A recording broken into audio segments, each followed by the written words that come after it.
শারমিন, শারমিন কোথায় তুমি? আমি এইখানে। আরে তুমি তরকারি কাটা বন্ধ করো, খুশির একটা খবর আছে। কি খুশির খবর? তুমি কি লটারি জিতছো নাকি? আরে না, কিসের লটারি, এর থেকে বড় খুশির খবর। ও মা গো মা, এর থেকেও বেশি খুশির খবর। উফ, খুশির খবরটা শোনার জন্য আমার মন টানটান করতেছে। কি খুশির খবর, তাড়াতাড়ি কও। তোমার আব্বা মারা গেছে। ও কি? আমার আব্বা মারা গেছে? হ্যাঁ, তোমার আব্বা মানে আমার শ্বশুর মারা গেছে। বললা আমার আব্বা মরে গেছে। আল্লাহ গো, আমার আব্বা বলে মরে গেছে গা। এ আমারে আদর কইরা ও শারমিন মা কই ডাকবো গো। আহা শারমিন, এরকম একটা খুশির দিনে তুমি মরা কান্না শুরু করলা কেন? চুপ করো, আমার আব্বা মারা গেছে, আমি কান্নাকাটি করব না তো কি নাচানাচি করব? অসভ্য ইতর বদমাইশ ফাজিল লোক। এই আমার বাপ মারা গেছে, তুমি কিভাবে বললা যে এটা একটা খুশির খবর? হ্যাঁ, তোমার তো কোনো ভাই নাই, তোমার বাবার সহায় সম্পত্তির মালিক এখন কে হবে? তার মেয়ের জামাইরা। আর একজন মেয়ের জামাই হিসেবে এটা আমার জন্য খুশির খবর না? ওরে আল্লাহ, কত বড় স্বার্থপর! আমার আব্বা মরে গেছে আর সে আছে সম্পত্তি লইয়া। আমি এতদিন এই দিনটার অপেক্ষায় ছিলাম যে কবে তোমার বাবার সহায় সম্পত্তির মালিক হব আমি। আরে সেই মহেন্দ্রক্ষণ চলে আসছে, আমার যে কি খুশি লাগতেছে। বোন আর ওই হারামখোর দুলাভাই এসে সব সম্পত্তি দখল করে নিব। তাদের এসো। আরে আগুন জ্বলতেছে তো চুলায়। আরে আগুন নিব তাড়াতাড়ি।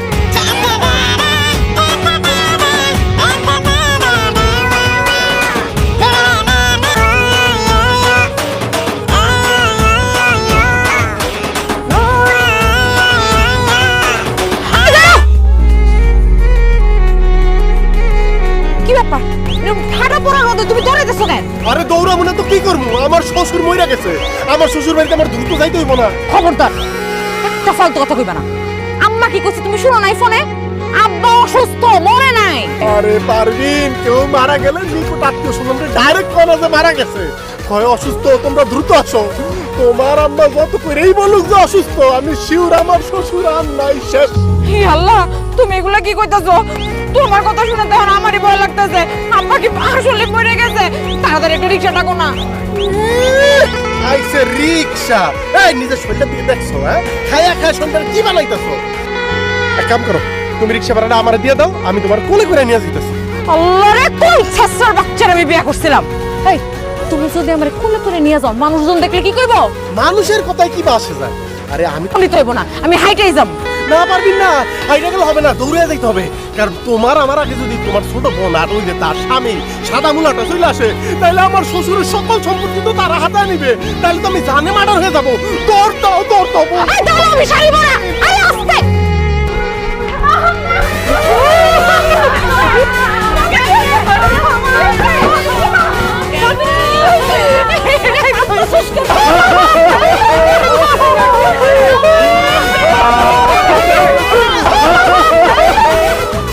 জামাই, তোমরা কান্দছো কেন, কি হইছে? আব্বা আপনি? আব্বা আপনি এখনো মরেন নাই? কি ফালতু কথা বলছিস? মরি নাই মানে? আর আমি যদি মরে যাই তাহলে তোমার সামনে দাঁড়ায় আছে কেমনে কইরা? তাও তো অবশ্য ঠিক, আপনি মরে গেলে তো আমার সামনে দাঁড়ায় থাকতে পারতেন না। এই আম্মা, আপনি এটা কি কাজ করলেন? ফোন দিয়ে এমন ভাবে কান্নাকাটি করে বললেন যে আব্বা অসুস্থ, আমি তো ভাবছি আব্বা মারা গেছে। দেখেন আব্বা, দেখেন আপনার ছোট জামাই সে সব সময় সহন সপরে আপনার মৃত্যু কামনা করে, অথচ আমি আপনার বড় জামাই, আমি সবসময় আল্লাহর কাছে দোয়া করি, হে আল্লাহ আমার প্রিয়তম শ্বশুরকে তুমি 1000 বছর লক্ষ বছর বাঁচায় রাখো। তাই নি, তুমি কি ব্যাককল গাধা? হ্যাঁ, আরে আমার শাশুড়ি আম্মা বলছে সে অসুস্থ, তুমি তার মাইরা ফেলাই দিলা। এই চুপ করেন তো, আপনার তো কথাই হয় না। আপনি কথা বলার আগে মুখের মধ্যে একটা সোনো মাইরেন। আপা কি আপনার রাত্রিবেলা খুঁজে পায় না, টর্চ লাইট দিয়ে খুঁজতে হয়। এগুলি কি পরে আইছো? এগুলো জামা কাপড়ের কাপড়ে পরে, দেখলে তো মনে হয় 3 বেলা গাঁজা খাও, হিরোইন খাও, একটা হিরোইন চিনিয়া। নায়কের মতো একটা ছেলের আপনি হিরোইনচি বলতেছেন? এই কথা বলে সে প্রমাণ করে দিল সে একটা অশিক্ষিত, সে একটা ফকিন্নি। এই ছেলে, এই তুমি কারে খাত বলতেছো? তুমি জানো আমার জামাই কত বড় চাকরি করে? আমার জামাইয়ের পিছনে কত মানুষজন ঘুরে জানো তুমি? লোকজনের থেকে টাকা পয়সা নিয়ে টাকা ফেরত না দিলে লোকজন পিছে পিছে ঘুরবই। করে তো ইন্স্যুরেন্সের কোম্পানিতে চাকরি। আবার বড় বড় কথা। দেখ না তোর জামাইয়ের চাপা মারতে মারতে গলার রগমগ সব ঢিলা হয়ে গেছে। কি শুরু করছিস তোরা? থামবি? আরে না, কইতে পারে, তাও তো আমি একটা ইন্স্যুরেন্স কোম্পানিতে চাকরি করি, কমিশন পাই। তোমার জামাই করে নাকি একটা বেকার ভাদাইমা? এই খবরদার, আমার বেকার ভাদাইমা বলবেন না, আমি ব্যবসায়ী। আমি নিজের কাজ করি, যখন খুশি তখন করি, আর আপনি তো আরেকজনের চাকরি করেন। চাকর কোথাকার? আমি চা করিলে তুই ফকির মিসকিন ভিক্ষা করে খাস। আমি ফকির মিসকিন ভিক্ষুক ধরা মানে একদম মেরে ফেলাম কিন্তু। আমি ফকির মিসকিন ভিক্ষুক হলে আপনি কি? আরে চোর, চোরের মতো যে হারায় চোর, আমি চোর। আরে বাবাজি তোমরা থামো না, দোহাই লাগে তোমরা একটু থামো, ঝগড়াঝাটি বন্ধ করো। চলো ভিতরে চলো, তোমাকে দুজনের সাথে আমার জরুরি আলাপ আছে। আসো আসো। আব্বা আমার মাফ করবেন, এই অশিক্ষিত ছোট লোক যেখানে আছে সেখানে আমি এক মুহূর্ত থাকবো না। ছাড়বেন? চলো। আরে তোর মতো ফাউল হিরোইন জানা আছে, এখন আমি এক মুহূর্ত দেখব না। এই পারবিন চলো। না না না না জামাই বাবাজি, কি বলতেছো তোমরা এসব? আরে তোমাদের শ্বশুর আব্বা তোমাদের সাথে জরুরি কথা বলবে তো। এরকম করো না বাবা, যাইও না বাবা, যাইও না। না না মা, শুনতে পারবো না, আমার জামাই অনেক ব্যস্ত। আমার জামাই তার থেকে বেশি ব্যস্ত। আব্বা আমরাও গেলাম। আচ্ছা ঠিক আছে, যাইবা যখন যাও, কিন্তু আমি তোমাকে ডাকছিলাম আসলে আমার সব সম্পত্তি দুই জামাইরে ভাগ করে দাও। ঠিক আছে, তোমাকে এত তারা, তোমরা আজকে যাও গা, পরে যদি পয়সা থাকি আসলে তখন বন্টন করে দেবো। আপনি সম্পত্তি ভাগ করে দিবেন, আমার কোনো কাজ নাই আব্বা, আমি এখানে আছি, আমি একদম ফ্রি। দুলাভাইয়ের যেহেতু অফিস আছে, দুলাভাই যান। হাই হাই, কি আসানোর ব্যাপার? অফিস থেকে মেসেজ আসছে অফিসের ইন্টারনেট বন্ধ, 7 দিন ব্যাপী অফিস বন্ধ থাকবে, সার্ভার ডাউন। আব্বা আমি কোথাও যাবো না, আমি আপনার কাছেই থাকবো। আব্বা এটা খুব ভালো সিদ্ধান্ত নিয়েছেন আব্বা, যে সম্পত্তি ভাগ করে নেবেন। আই লাভ ইউ আব্বা। আই লাভ ইউ টু আব্বা। তুমি চলো কে, তোমার এক আব্বা। আব্বা আব্বা চল যা ভিতর নিয়ে আব্বা, আব্বা ভিতর নিয়ে আব্বা।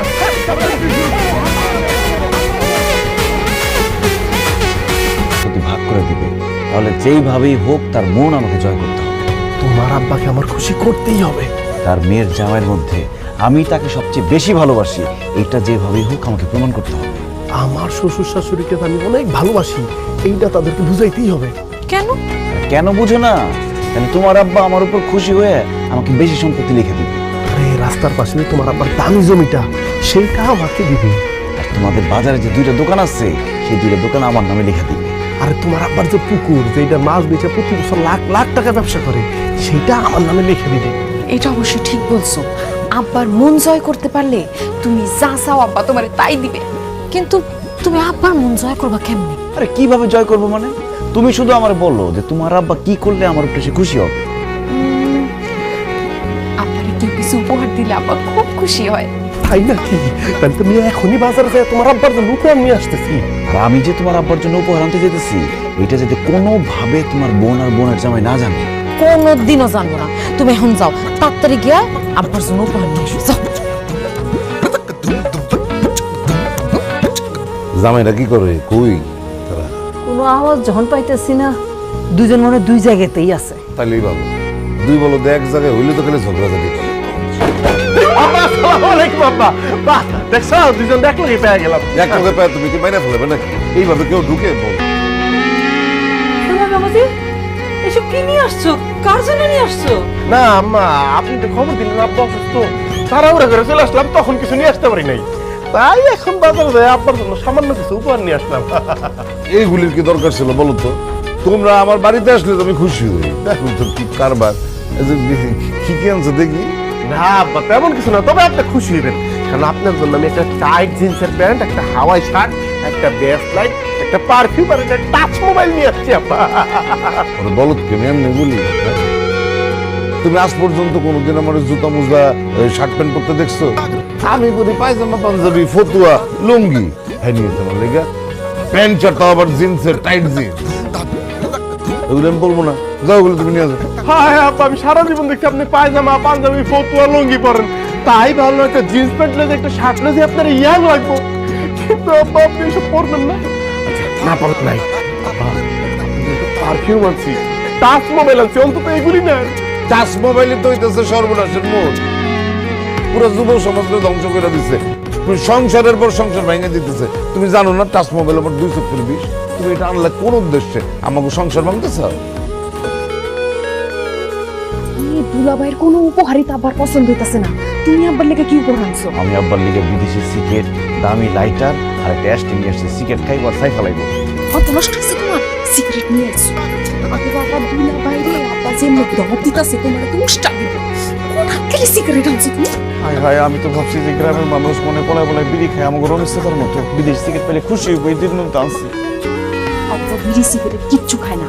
আব্বার যা যা পছন্দ আমি তো শুনে ফেলছো না, এখন এক দৌড়ে যাইবা, এক দৌড়ে সব নিয়ে আসবো। এই সময় কি পছন্দ করতেছ না দাঁড়ায় থাকেন, আমার মাথায় একটা বাড়ি দাও, বাড়ি দাও। আম্মা, আব্বা তো তোমার জামাইয়ের কোনো কিছু নিতেছে না। তবে তোমার জামাই যে সব কইরা মিষ্টি আনলো, রসমালাই আনলো, এগুলো একটু আব্বারে দাও, আব্বা এগুলো একটু খাক। মাথা শেষ হয়ে গেছে তোর? হ্যাঁ, তোর আব্বার ডায়াবেটিস তুই জানিস না? মিষ্টি খাওয়াই মানুষটার মাইরে ফেলবি? এগুলি খাওয়ান যাবে না, নিয়ে যা সব। হায় হায় রে, আমার এতগুলি টাকা পানিতে গেল। অন্তত কিছু একটা গ্রহণ করে আমাকে বাধিত করেন আব্বা। আব্বা কিছু একটা তো নেও, আব্বা এরকম কইরো না, কিছু একটা তো নিবা। আচ্ছা ঠিক আছে, তাহলে মিষ্টিটাই দাও, খায়া মরে যাই গিয়া। ঠিক কম দেখি তো একটু এই শোনেন তো। সবাই আসলে পাগলের মতন ঢুকে। আব্বা, আমি ছোট মানুষ, আপনার জন্য সামান্য উপহার নিয়ে আসছি। লাগবো না বাবাজি, বড় জামাই উপহার নিয়ে আসছে, তার উপহার দেখে আমি বুঝতে পারছি তুমি কি নিয়ে আসতে পারো। আব্বা, এই ছাগল দিয়ে কি আর হাল চাষ করা যায়? না, বলদ দিয়ে আলসাস হয়। তুমি বলো কি আনছো দেখাও। আপনি আমার সম্মানিত শ্বশুর আব্বা, আমার মুরব্বী। আমি আপনার জন্য একটা পায়জামা, একটা পাঞ্জাবি, আতর, তাসবি, দুটা জায়নামাজ আর সামথিং ফল ফ্রুট নিয়ে আসছি আব্বা। আব্বা, এগুলো আপনার জন্য আব্বা, নেন। বাবা বাবা, আমার একদম কলজেটা ঠান্ডা হয়ে গেছে। জামাই তুমি জানো আমি পায়জামা পাঞ্জাবি তো পরি, আর এই আমার জায়নামাজটা না পুরানো হয়ে গেছিল। খুব ভালো করছো, একটা নতুন জায়নামাজ তুমি আমার দিলা। তসবি, আতর দেখছো, বাবা বাবা, আমি তো সবসময় আতর গায়ে মাখাই, দেখো না আতরের গন্ধ আমার গায়ে। খুব খুশি হয়েছে বাবাজি, তোমার প্রতি খুব খুশি হয়েছে। কিন্তু এই যে বড় জামাই, তোমার উপরে কিন্তু আমি একটু কিনসিত মাইন্ড করছি। তোমার এই মিষ্টি মিষ্টি নিয়ে তোমার সামনে থেকে যাও, গন্ধে মাথা ঘুরে দিচ্ছে। আব্বা, আপনি অনুমতি দিলে আমি কি ওনাকে হালকা করে একটা ঘাড় ধাক্কা দিতে পারি? এই নাকাল বল, খবরদার সবাই কে কারে গান টাক্কা দেয় দেখা যাবে।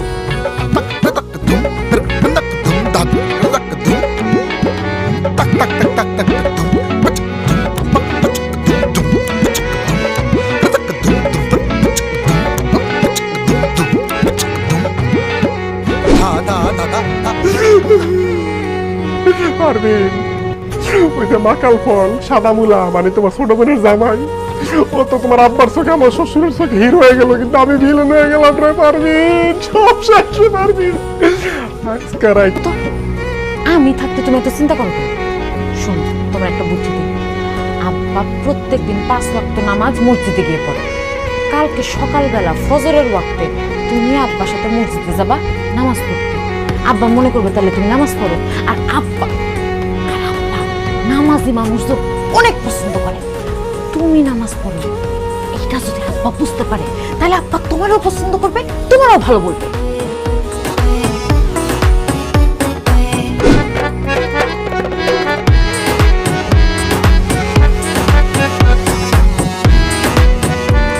আসসালামু আলাইকুম ওয়া রাহমাতুল্লাহি ওয়া বারাকাতুহু। আব্বা, আম্মা।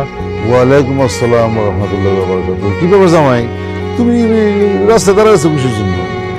আব্বা, আপনার সাথে মসজিদে গিয়ে ফজরের নামাজ আদায় করব, সেই জন্য অপেক্ষা করতেছি। তোর নামাজ পড়বে, এটা তো খুবই ভালো কথা। তাহলে এক কাজ করো না, ছোট জামাইরেও ডাক দাও, আমরা তিনজন একসাথে নামাজটা আদায় করে আসছি। ভালো বলছো, আমি যাইতেছি। আম্মা, ফজরের ওয়াক্তে কষ্ট করবেন, বোমা মারলেও সে ঘুম থেকে উঠে নামাজ পড়তে যাবে না। আর এই সর্বশেষ সে কবে পশ্চিম থেকে ফিরে আসার খেয়েছে সেইটাও তো সে বলতে পারবে না। আব্বা চলেন আমরা গিয়ে জামাতে নামাজটা পড়ে আসি। হ্যাঁ আব্বা, তুমি তোমার বড় জামাই কিনে নামাজ পড়তে যাও। তোমার ছোট জামাই তো বেনামাজি, সে নামাজ কালাম পড়ে না, তুমি ওরে নিয়ে যাও। তারপরেও একবার দেখে দেখো না, যদি উঠে যাই। আব্বা, এতক্ষণ ডাকতে ডাকতে আমি আমার গলা ফাটা ফেলেছি, সে একটা রা শব্দ পর্যন্ত করলো না। অথচ আব্বা আপনি দেখেন, আপনার সাথে নামাজ পড়তে যাবো বলে কতক্ষণ ধরে আপনার আগে সেখানে দাঁড়িয়ে আছে।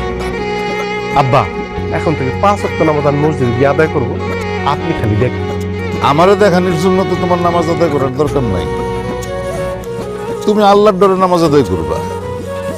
লোক দেখানোর জন্য যদি তুমি নামাজ আদায় করো তাহলে কিন্তু আল্লাহ খুব নারাজ হয়, এটা খুব খারাপ, মনে রেখো। জি আব্বা, জি ঠিক আছে, চলেন, জামাতে দেরি হয়ে যাচ্ছে। দেখছো আম্মা, তোমার বড় জামাই কত ভালো একটা মানুষ। তা তো দেখলাম। আয় নামাজ পড়বি।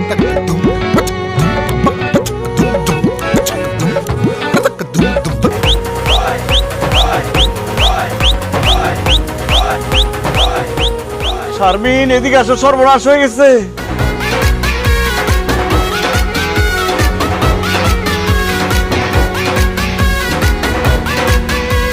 কি ব্যাপার আব্বা, আপনি এই লোকের সাথে এত সকাল সকাল কই গেছিলেন?